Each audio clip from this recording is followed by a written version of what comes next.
अस्सलामुअलैकुम वरहमतुल्लाहि वबरकातुहू। दोस्तों, वीडियो को पूरा देखिएगा।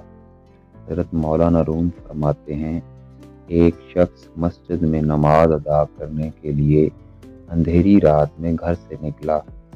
अंधेरे की वजह से उसे ठोकर लगी और वो मुंह के बल कीचड़ में गिर गया। कीचड़ से उठकर वो घर वापस गया और लिबास तब्दील करके दोबारा मस्जिद की तरफ चल पड़ा। अभी चंद कदम ही चला था कि दोबारा ठोकर लगी और वो दोबारा कीचड़ में गिर गया। कीचड़ से उठकर वो एक बार फिर घर वापस आ गया और लिबास तब्दील करके मस्जिद जाने के लिए दोबारा घर से निकल आया।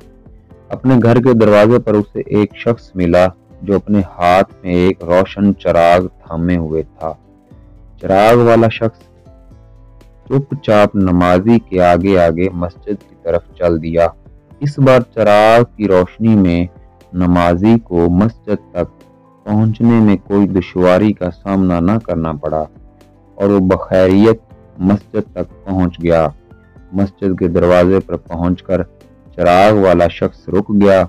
नमाजी उसे वहीं छोड़कर मस्जिद में दाखिल हो गया और नमाज अदा करने लगा। नमाज से फारग होकर वो मस्जिद से बाहर आया तो उसने देखा चिराग वाला शख्स उसका मुंतजर है ताकि उसे दोबारा चिराग की रोशनी में घर तक छोड़ आए। जब नमाजी घर पहुंच गया तो नमाजी ने उस अजनबी से पूछा, आप कौन हो? अजनबी बोला, सच बताऊं तो मैं अबलीस हूँ। नमाजी की हैरत की इंतहा न रही। उसने पूछा, तुझे तो मेरी नमाज रह जाने पर खुश होना चाहिए था, कि तू चिराग की रोशनी में मुझे मस्जिद तक क्यों लाया? अबलीस ने जवाब दिया, जब तुझे पहली ठोकर लगी तो अल्लाह करीम ने तेरे उम्र भर के गुनाह मुआफ फरमा दिए। जब दूसरी ठोकर लगी तो तेरे खानदान को बख्श दिया।